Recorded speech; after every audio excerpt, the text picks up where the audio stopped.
जी नमस्कार साथियों। ये आपका अनुपात समानुपात का पहला क्वेश्चन है। चलते हैं। यदि 27:43 सम अनुपात 54:a हो तो a का मान क्या होगा।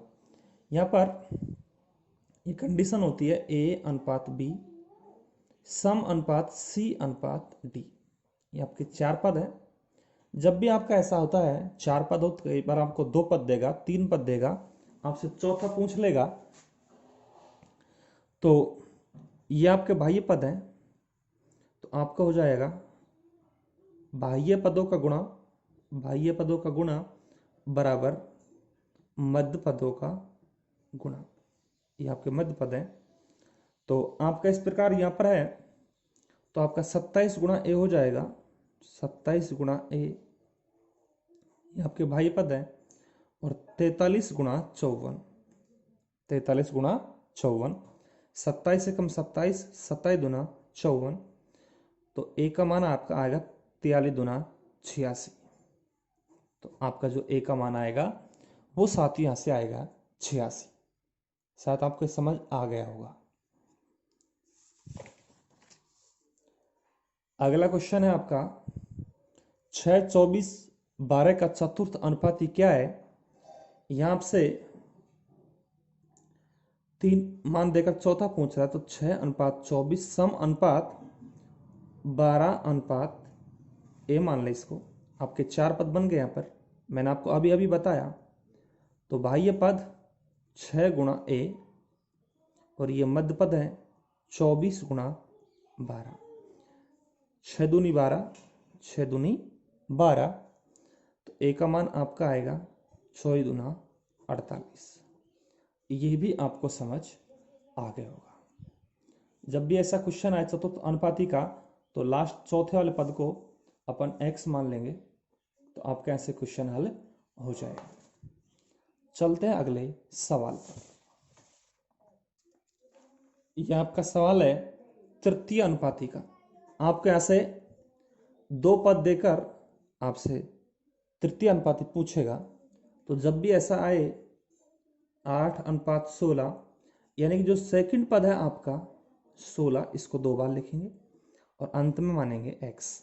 15 आएगा 15 आएगा, 20 आएगा तो 20 आएगा, यानी सेकंड वाले को आप दो बार रिपीट करेंगे। अब आपका बाह्य पद बराबर मध्य पद हो जाएगा। 8 गुणा x बराबर 16 गुणा 16। 8 दूनी 16 और 16 दुना 32। तो आपका जो तृतीय अनुपात आएगा वो आपके यहाँ से आ जाएगा 32। तृतीय अनुपात आपके यहाँ से आ जाएगा 32। जैसे आपका सवाल होता 5 और 10 का तृतीय अनुपात क्या आएगा। 5 और 10 का तृतीय अनुपात क्या आएगा। तो 5:10 सम अनुपात 10:x। तो आपका आता 5 गुणा x बराबर 10 गुणा 10। 5 दूनी 10 और 10 दूनी 20। यानी कि आपका जो सेकंड वाला है उसको आप दो बार लिखेंगे और अंत में अपना आएगा यहाँ पर x। चलते हैं अगले सवाल पर। आपने अभी अभी चतुर्थ अनुपात निकाल लिया, तृतीय अनुपात निकाल लिया। अब आपका आ गया यहाँ पर मध्य अनुपाती। जब भी मध्य अनुपाती आपसे पूछे, मध्य अनुपाती जब भी पूछे तो अंडर रूट 4 गुणा 16, 4 गुणा 16 जो भी मान आएंगे उनको आप रूट में जमा लेंगे। ये हो गया 16 चौके 64, 16 चौके 64। 64 का जो वर्गमूल आएगा साथियों वो आपका आएगा यहाँ से 8। इसी प्रकार यह आएगा 5 गुणा 20। 5 गुणा 20 का मान 100 होता है और 100 का वर्गमूल साथियों आपका यहाँ पर 10 होता है। 100 का वर्गमूल आपका यहाँ पर 10 होता है। तो मध्य अनुपाती का जब भी सवाल आएगा रूट में उन दोनों मानों को गुणा करके लिख लेंगे और जो भी मान आएगा वो आपके यहाँ से राइट आंसर बन जाएगा। अगला सवाल 4200 रुपए की राशि a अनुपात b 3:5 4। अब 4200 की राशि में ए और बी का हिस्सा है, यानी कि 3 और 4 7, यानी 7 ए का मान आपका यहाँ पर है 4200। 7 6 का 42, ए का मान आपका 600 है। तो आपसे पूछा जा रहा है बी का भाग, तो ये आपका 4 है, तो 4 गुणा आपका 600 हो जाएगा, तो आपके यहाँ से 2400 रुपये आएगा, यानी बी के हिस्से में आपके आएंगे 2400 रुपये। साथ ये भी आपको समझ आ गया होगा। कई बार इनका डिफरेंस देता आपको तो डिफरेंस लिख लेंगे, लेकिन इन दोनों का हिस्सा है इसमें, तो आपका योग हो जाएगा 3 और 4 7। 7 ए का मान 4200 है, तो एक का मान आपका 600 आएगा। आप इनको गुणा कर देंगे तो बी का मान आपका यहाँ पर आएगा 2400। एक त्रिभुज के कोणों का अनुपात, त्रिभुज के तीनों कोणों का मान 180 होता है, चतुर्भुज का 360 होता है। ये बात आपको इसमें दी नहीं है, तो 2:3:4, तो आपका त्रिभुज के तीनों कोणों का मान, कोणों को चाहे योग मान लें, वो आपका 180 होता है।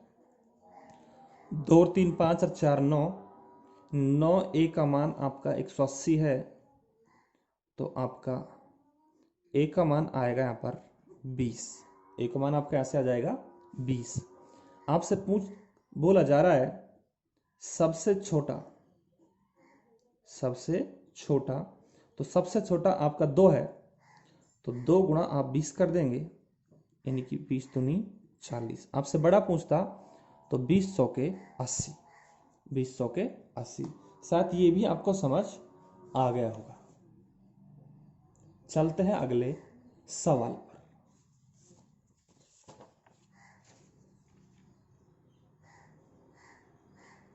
यहां से बोला जा रहा है कुछ राशि ए बी व सी में 3:5:7 में बांटी।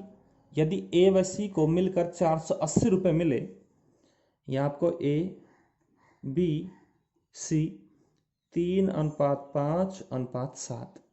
अब ये बोल रहा है ए और सी, तो ए और सी मिलेंगे, तो 3 और 7 आपके हो जाएंगे 10, 10 ए।